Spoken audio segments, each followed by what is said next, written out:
अस्सलाम वालेकुम। आज मुझे क्रेविंग हो रही थी चिकन नगेट्स की, तो मैंने सोचा कि क्यों ना मैं इनको घर में बनाऊं। ट्रस्ट मी, अगर आप भी इसी तरह ट्राई करेंगे तो फर्स्ट ट्राई में ही बिल्कुल परफेक्ट बनेंगे। मज़े की बात यह है कि आपके पास सिर्फ़ और सिर्फ चिकन और ब्रेड होने चाहिए और आप इतने सारे नगेट्स घर में खुद अपने हाथों से तैयार कर सकती हैं। तो चलें रेसिपी स्टार्ट करते हैं। इसके लिए मैंने लिया है यहाँ पर हाफ़ केजी बोनलेस चिकन, जिसको मैंने अच्छे से वॉश करके छोटे छोटे पीसेस में कट कर लिया था ताकि फिर ये ब्लेंडर में अच्छे से ब्लेंड हो जाएं। उसके बाद मैंने यहाँ पर यूज़ किया है 1 टेबलस्पून लहसुन पेस्ट। सारी की सारी चीज़ें हमने बस एक ही दफ़ा इस ब्लेंडर में डाल के ब्लेंड कर लेनी है। यहाँ पर मैं यूज़ कर रही हूँ साल्ट। अपने टेस्ट के हिसाब से मैंने अंदाजे से 1 टेबलस्पून ऐड किया था। 1 टेबलस्पून यहाँ पर हम यूज़ कर लेंगे सोया सॉस। मैं सारी की सारी चीज़ें सिर्फ़ और सिर्फ अंदाजे से यूज़ कर रही हूँ एंड ट्रस्ट मी, सब की सब चीज़ें बिल्कुल फिट आई थी। अभी जो मैं डाल रही हूँ ये है चिली सॉस। ये बहुत स्पाइसी होता है, इसलिए इसके मैंने सिर्फ़ और सिर्फ चंद ड्रॉप्स यूज़ किए। एक ग्रीन चिली मैंने यहाँ पर छोटे छोटे पीसीज में कट करके डाल लिया ताकि ये थोड़े से स्पाइसी बने।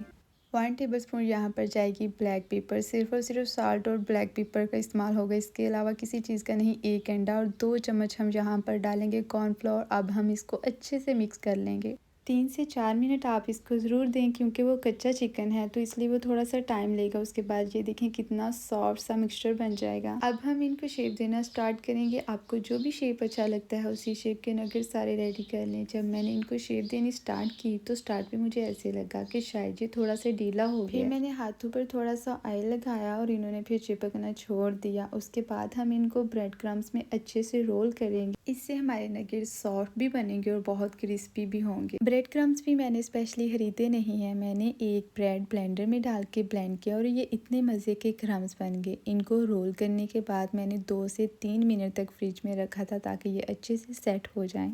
उसके बाद मैंने इनको फ्राई किया। फ्राई मैंने इनको मीडियम से लो फ्लेम पर किया ताकि ये ना हो कि ये ऊपर से जल जाए और अंदर से कच्चे रह जाए। मेरा फर्स्ट ट्राई था और मैं थोड़ा सा डर भी रही थी कि ये ना हो कि सारे के सारे ख़राब हो जाएं। थोड़ी सी देर के बाद मैंने इनकी खुशबू देखी, बिल्कुल नगेट्स जैसी थी। और इनका कलर जब मैंने देखा तो मैं थोड़ी सी रिलैक्स हो गई। इतना खूबसूरत कलर इनका आया था।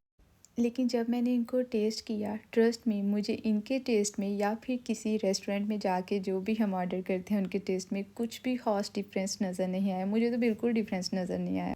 मैंने इनके लिए केचप के साथ साथ दही और पुदीना की चटनी भी बनाई थी, लेकिन ज़्यादा मज़ा इनका केचप के साथ आया था। आज के बाद अगर आपको कभी भी नगेट्स की क्रेविंग हुई तो आप एक दफ़ा इनको ज़रूर ट्राई करना। इतने आसान तरीके से बन जाते हैं और वो भी इतने जल्दी, और ये तो बच्चों को भी बहुत पसंद होते हैं। लेकिन मेरी बेटी वेजिटेरियन है, उसको इस तरह की चीज़ें नहीं पसंद आती। आई होप कि आपने रेसिपी को एंजॉय किया होगा। अगर आपको रेसिपी अच्छी लगी है तो वीडियो को लाइक करना, कॉमेंट्स में ज़रूर बताना कि आपको ये देखने में कैसे लग रहे हैं।